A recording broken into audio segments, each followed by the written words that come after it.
함께 가야 할 길을 묻습니다. 김종배의 시선 집중.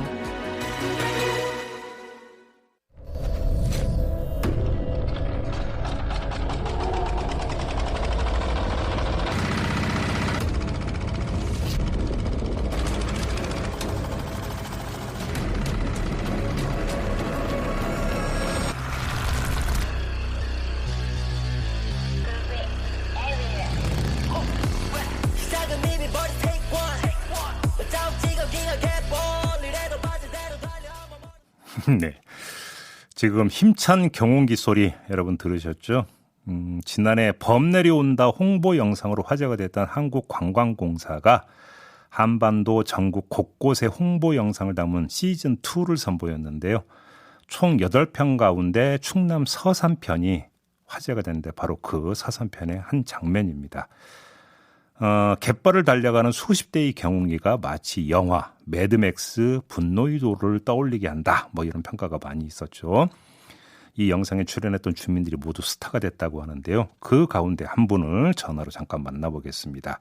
충남 서산시 대산읍 오지리의 이진복 어촌 계장 전화로 연결되어 있습니다. 나와 계시죠? 예, 안녕하십니까? 네, 뭐 엄청 유명해졌다고 들었는데 요즘 유명세를 좀 실감하십니까, 계장님? 예, 그렇습니다. 뭐 많이들 알아보십니까? 예, 아유, 전화가 아주 폭주해가지고 예. 정신 못 차릴 정도예요.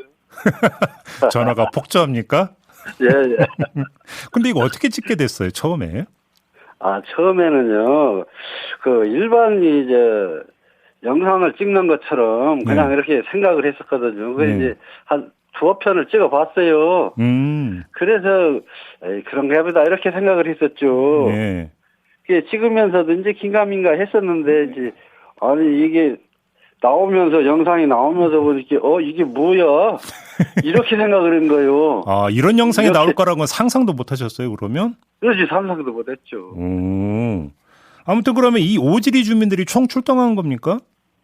아니죠. 한 3분의 2 정도만 저보고 예. 나머지 분들은 이제 연로셔가지고. 연로하셔서. 예. 이제 경운기 이제 운행할 수 있는 분들 중심으로 해서. 예. 예. 그럼 그러니까 주민들은 또 뭐라고 하세요? 영상 나온 다음에? 아니 주민들도 참 재밌다, 이런 영상은 처음 본다, 이런 말씀들을 하시죠. 그래요? 예, 참여는 했지만 이 영상이 좀 영화 찍은 것보다는 좀 이상하다. 어떻게 이상한데요? 어떻게 이상한 좀 재밌다는 얘기죠. 재밌다. 영화보다 더 재밌다? 네. 근데 그러니까 감독님이 그러니까 스톱, 컷 하고 다시 뭐 이렇게 찍고 이런 적 없어요? 아니 그런 것보다도 이제 한쪽으로 이제 왔다 갔다 이제 여러 번 했죠. 야. 근데 지금 이 라디오로 나가다 보니까 우리 계장님 아마 이 영상을 보신 분들을 위해서 제가 여쭤보는 건데요. 이 영상에 등장하는 분 중에 어떤 분이 계장님이세요? 제가요? 예. 예, 두 번째 나오는 사람이에요. 그 경운기 대열에서 이제 두 번째 그러니까 등장하는 분이 바로 계장님이십니까? 예. 어떻게 그러니까 실물보다 잘 나온 것 같습니까? 못 나온 것 같습니까, 계장님? 잘 나왔죠. 그래요? 예, 저는 보통 실물보다 못 나와가지고 혹시나 해서. 아니요. 어때? 그럼 이 마을 찾아오는 분들 좀 많이 늘었어요? 어때요? 지금은 아직까지는 마을 찾아오시는 분들은 없고요. 예. 그냥 전화상으로 계장님, 이진복 계장이 맞느냐 그런 이제 여러 몇 가지 이제 물어보고 그러시고 하는 분들이 몇 분 계시더라고요. 전화로 그러니까 물어오는 사람들은 주로 어떤 사람들이 전화를 해오는데요? 예, 이제 이쪽 고향을 가지고 있는 분들도 계시고 거기는 재미있는 동네인데 나 이렇게 시골로 내려와서 살고 싶은 마음이 있는 사람인데 이쪽으로 내려와도 되느냐 이런 말씀도 하시는 분도 계시고. 귀촌 기업 꿈꾸시는 분이 또 알아보려고 그러니까 전화를 하시는 분도 있군요. 진짜로 마을에 빈집도 꽤 있어요, 그러면? 아직 빈집은 없어요. 그래요? 예. 오지리는 잘 나가는 거군요, 여러 가지로. 예, 먼저는 그래도 빈집이 몇 집 있더니 예. 기업이촌이 생기면서 오호. 여러 명이 내려와서 아이고, 사시다 보니까 지금 빈집이 있죠. 아이고, 다행이네요. 좋은 거죠, 그거는. 예. 그나저나 오늘부터 추가 촬영한다는 얘기가 있던데 맞아요? 네, 오늘 관광공사에서 예. 주민들하고 인터뷰 조금 하고 예. 내일 후속 장면으로 또 이제 몇 가지 또 찍는다고 그렇게 말씀하시더라고요. 아, 그래요? 예. 예. 그나저나 지금 이제 여름 지나서 가을로 접어들고 있는데 요즘은 주로 이제 뭐가 나는 거예요? 요즘에 이제 바지락이죠. 항상 여기는 어촌이긴 하지만 예. 주 작목이 바지락이에요. 예, 바지락. 겨울에는 이제 굴도 하지만 예. 굴도 하고 이제 하기 때문에 예. 주 작목은 바지락이에요.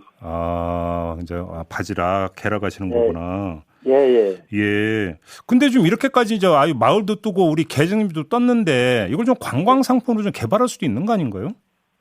예. 제가 그런 생각을 가지고 있는 것이 뭐냐면은 우리 오지리도 글자 그대로 오지리였거든요. 그러니까 산간 오지할 때 오지였어요, 그게? 우리 마을에 더군다나 조력발전소가 생긴다고 해가지고 주민들 간의 갈등이 굉장히 심했었어요. 아, 예. 네, 그래가지고 발전은 전혀 하지도 못하고 그랬었는데 제가 이제 체험 마을을 생각을 해보고 있거든요. 어촌 체험 마을. 예. 예, 좋죠. 예.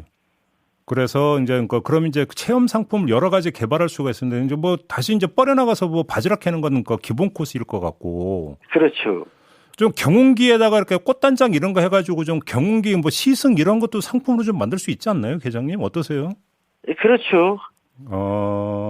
만약 이거 채택하면 이거 지금까 저기 아이디어로 주셔야 되는 겁니다, 저한테, 계장님. 네, 알겠습니다. 이거 오늘 그럼 또 촬영이 있다라는 거죠? 예. 예, 촬영 잘하시고요. 예, 알겠습니다. 오늘 말씀 잘 들었어요. 고맙습니다, 계장님. 예, 고맙습니다. 예. 네, 지금까지 오지리 이진복 어촌 계장님과 함께했습니다.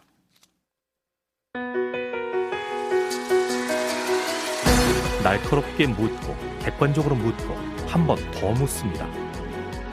김종배의 시선 집중. 네, 민주당 경선 이야기 좀 해보겠습니다. 더불어민주당의 이낙연 예비후보가 어제 네거티브 중단 선언을 했습니다. 지난주 첫 순회 경선지인 충청에서 이재명 후보에게 완패한 데 따른 전략 수정 아니냐 이런 분석이 좀 나오고 있던데요. 이낙연 후보 캠프 입장 좀 들어보겠습니다. 캠프 총괄 정책본부장을 맡고 있는 홍익표 더불어민주당 의원 전화로 만나보겠습니다. 나와 계시죠? 네, 안녕하세요. 네, 반갑습니다. 안녕하세요, 의원님. 지금 캠프 분위기 솔직히 좀 어때요, 요즘? 차분한 분위기입니다. 그래요?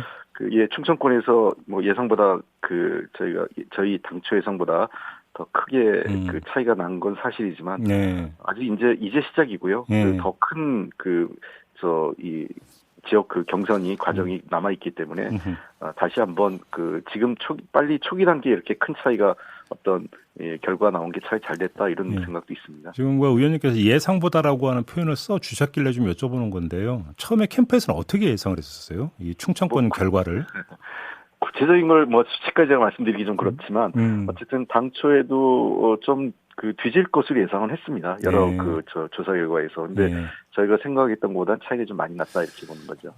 이 정도로까지 이제 벌어질 줄은 몰랐다 이런 말씀이신 그렇습니다. 거죠? 그러니까 하나는 격차도 크고 당초 이재명 후보가 50%를 넘길까 말까 이런 정도 생각을 했었는데 그걸 넘긴 것조차도 그렇고 해서 근데 특히나 또 하나 문제는 너무 충청권 투표율이 낮은 것도 저희들 예상하고 좀 뜻밖의 어떤 결과가 나온 요인 중에 하나가니까 생각도 듭니다. 그러니까 이낙연 후보도 바로 그 점 이제 투표를 이야기를 했던데 그러면 이렇게 투표율이 낮았던 이유는 캠프에서 어떻게 분석을 하고 있어요? 글쎄요, 아마 이거는 여러 군데에서 아마 분석을 좀 해봐야 될 문제라고 생각을 합니다. 당 지도부의 차원에서도 검증을 좀 해야 될 텐데 권리당원이라고 할 때는 우리 당에서 가장 그 정치 참여율이 높은 적극 지지층 아니겠습니까? 그렇죠. 예, 근데 여기 지난번 문재인 후보가 당선될 당시에 거의 70%가 넘었습니다. 투표율이. 예. 근데 지금은 40% 정도밖에 안 나왔기 때문에 과반도 안 나왔다고 하면 이건 상당히 뜻밖의 결과라고 생각을 하고요.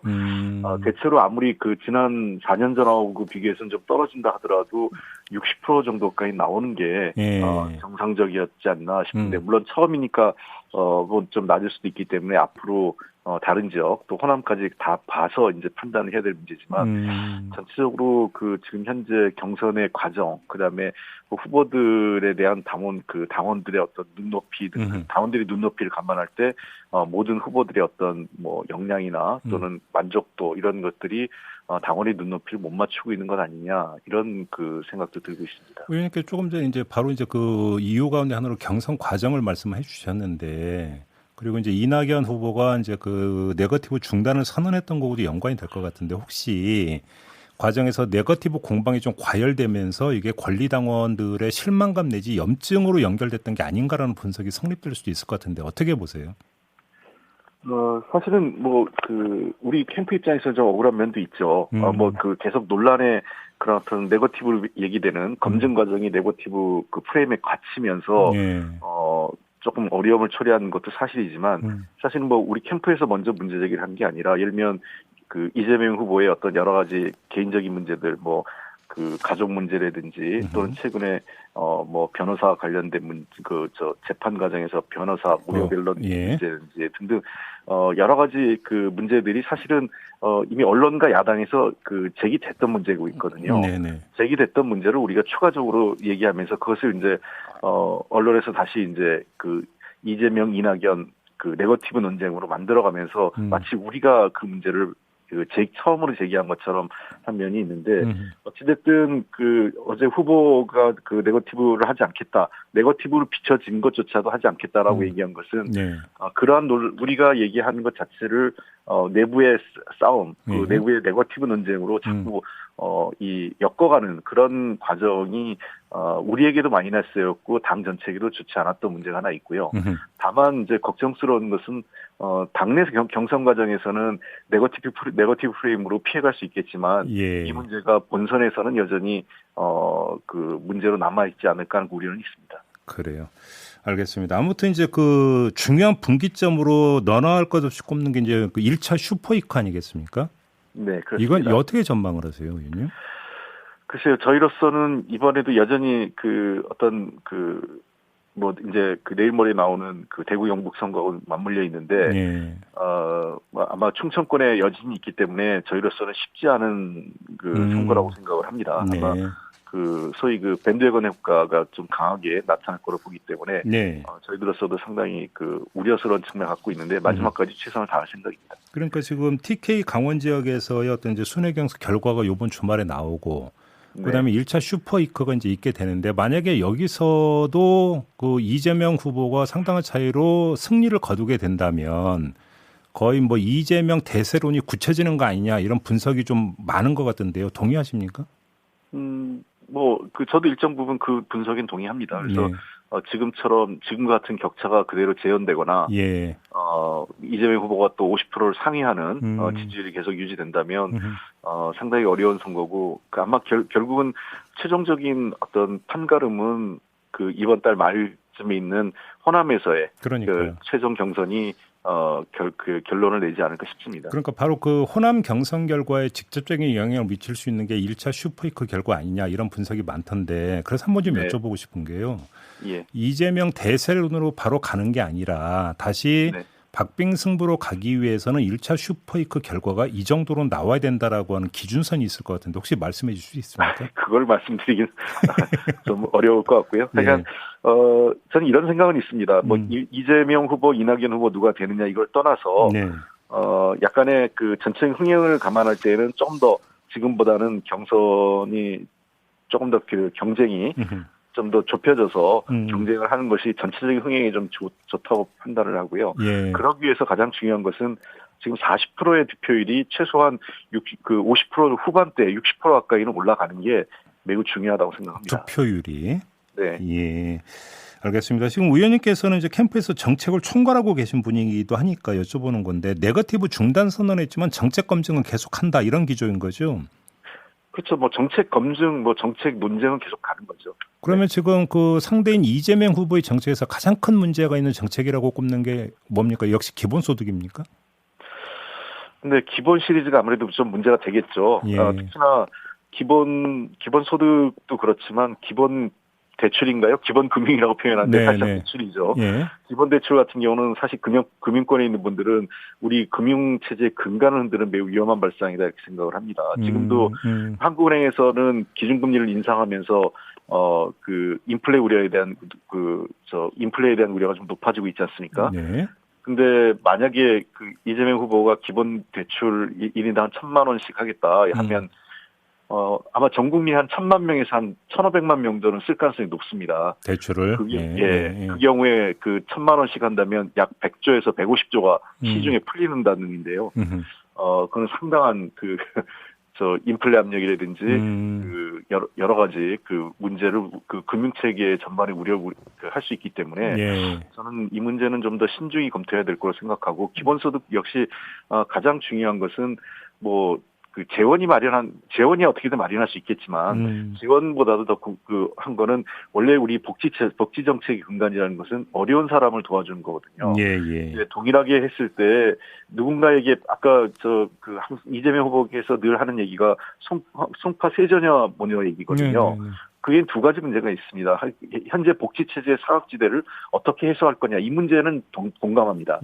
그러나 그 대안이 기본소득은 아니고요. 기본소득 같이 누군가에게 8만 원은 목숨을 왔다 갔다 하는 문제지만 누군가에게 8만 원은 있어도 그만 없어도 그만이라는 돈인 거죠. 그래서 그럴 때는 저 돈을 어려운 분에게 복지사각지대를 최소화하고 없애가면서 그분들에게 더 많은 그 복지체계에 지원을 하는 것이 훨씬 더 지금 현재 우리나라뿐만 아니라 전 세계적으로 복지정책을 취하는 기본적인 입장입니다. 알겠습니다. 이낙연 후보가 했던 이야기 중에 하나가 지금 상태로는 정권 재창출을 낙관하기 어렵다. 이런 말이 있는데요. 여기서 지금 상태가 뜻하는 바가 뭡니까? 글쎄요, 뭐 제가 이낙연 후보께서 어떤 의미로 했는지 모르겠지만 이건 뭐 제 개인적인 판단을 좀 덧붙여서 말씀드리면 현재 이재명 후보가 뭐 당내에서는 지금 대세론이 만들어지고 있지 않습니까? 50%를 넘기고요. 그다음에 2위와 더블스코어 가까이 차이를 냈는데 지금까지 이재명 후보가 그럼에도 불구하고 전체 경쟁력에 있어서는 윤석열 후보와 엎치락뒤치락 한 상태고 한 25%에서 28% 정도의 박스권에 갇혀 있습니다. 이게 변화가 전혀 없다는 거죠. 물론 이제 충청 결과 나왔으니까 이번 주중에 결과가 어떻게 나오는지 좀 봐야 되는 문제고, 그다음에 두 번째는 정권 재창출이 한 40%, 그다음에 정권 교체가 한 1% 정도, 50% 약간 넘는 정도 지금 나오고 있거든요. 그 차이가 한 10%에서 12% 나오고 있는데 이 격차가 줄질 않고 있어요. 유력 대선 후보가 만들어지고 있는데 당내에서는 그런 측면을 감안하면은 이 격차도 역시 한 7, 8% 정도로 줄어드는 흐름을 보이지 않는다면 제가 보기에는 우리 당의 본선에서는 여전히 노란불이 켜져 있다 이렇게 보고 있고요. 또 아울러서 아마 걱정스러운 거는 아까도 제가 말씀드렸지만 여러 가지 도덕성 문제를 포함한 검증을 이 당내 경선에서 네거티브 프레임으로 이재명 후보가 피해갈 수 있겠지만 본선에서 아마 야당과 보수 언론을 중심으로 하는 공세가 집중적으로 때 그건 과연 어떻게 타개할 거냐 하는 우려도 있는 것입니다. 당내 안팎에서요. 알겠습니다. 좀 다른 건 좀 여쭤볼게요. 지금 이른바 고발 사주 의혹 사건이 불거지지 않았습니까? 의원님께서는 내지 캠프에서는 이 사안의 성격 내지 심각성을 어느 정도로 파악하고 계세요? 이건 굉장히 심각한 사건입니다. 검찰이 스스로 인지해서 수사할 수 있는 권한을 갖고 있지 않습니까? 근데 이것을 정치권에 그것도 야당에게 이 고발장을 그대로 만들어줘서 대리 고발을 시키겠다라는 것은 일종의 고발 청부한 거죠. 그리고 또 그것이 어쨌든 그 당장은 아니죠. 몇 개월 후에 그대로 실행이 됐고요. 이것은 권력기관, 검찰이라는 권력기관이 사실상 정치를 했다. 그러니까 과거의 검찰이 정치검찰이라고 할 때는 권력에 의해서 좌지우지됐던 게 문제였다면 지금은 아예 검찰이 스스로 정치의 플레이어로서 참여해서 정치권을 좌지우지했다라는 것은 이건 매우 심각한 문제입니다. 뭐 국정원의 만약 동일하게 국정원이 이런 행태를 벌였으면 국민이 어떻게 판단하시겠습니까? 네, 알겠습니다. 예. 근데 관련해서 이해찬 전 대표가 어제 TBS에 출연해가지고 당시에 그 3가지 정도의 공작을 하고 있다는 제보를 받았다 이런 요지의 발언을 한 적이 있었는데 어제 네. 뭐 의원님께서 이제 주요 당직을 역임을 하셨기 때문에 혹시 관련 이야기를 당시에 들으신 바가 있었습니까? 네, 그 비공개 회의에서 이해찬 대표께서 이런 얘기를 들었다고 하면서 말씀을 하신 적이 있습니다. 그래서 대표께서 네. 관련 발언을 하신 적이 있어요. 공개 발언을 통해서 검찰의 정치 개입 가만두지 내가 이게 반드시 책임을 묻겠다 이런 말씀을 하신 적이 있습니다. 네. 그런 배경에서 나왔던 거고요. 네. 저도 개인적으로 여러 차례 그 관련 얘기를 들었기 때문에 단순히 이게 좀 꽤 오랫동안 지속되는 건 아닌가 싶습니다. 의원님이 들으셨다는 관련 얘기가 어떤 거예요? 예를 들면 뭐 윤석열 그 당시 검찰총장이 그 사람들 만나가면서 했던 발언들이라든지 네. 또는 그 당시 그 검찰 내에서 의원들을 찾아다니면서 했던 발언. 그러니까 실제로 검찰이 그 당시에 전방위적으로 했던 거는 검찰법 개정을 막기 위한 노력들이 전방위적으로 이루어졌다는 겁니다. 그때 이해찬 대표가 경고했던 것도 바로 그거였잖아요. 예, 그렇습니다. 그 움직임이 전방위적으로 이루어졌고요. 이번에 문제가 됐던 그 손준성 씨가 수사정보정책관실에 있지 않습니까?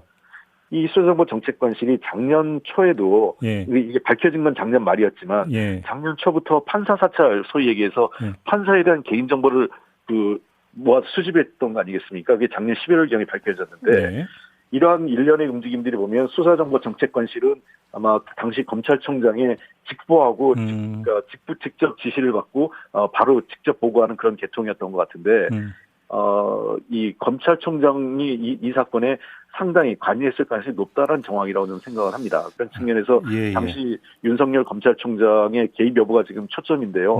만약 윤석열 검찰총장이 개입한 것이 확인된다면 이거는 그 유법한, 그러니까 검찰총장의 직무를 넘어서는 사실상 불법이기 때문에 그 후보직을 유지할 수 있을지가 또 걱정되는 상황입니다. 알겠습니다. 자, 말씀 여기까지 들을게요. 고맙습니다. 예, 감사합니다. 네, 지금까지 이낙연 캠프의 홍익표 총괄 정책본부장과 함께했습니다.